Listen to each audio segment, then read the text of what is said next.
Hi friends, ఇది అమీబాలో ద్విధా విచ్చితి binary fusion.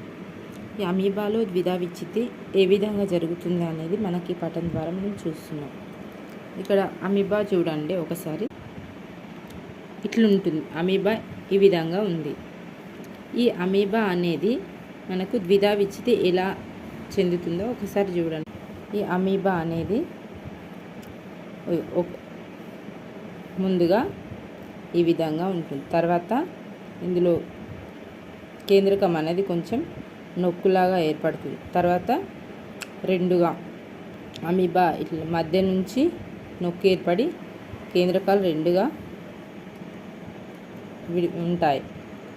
తర్వాత పూర్తిగా ఇంకెక్కువగా నొక్కు ఏర్పడుతుంది. రెండు కేంద్రకాలు ఉంటాయి. దీంట్లో ఇంకొంచెం ఎక్కువగా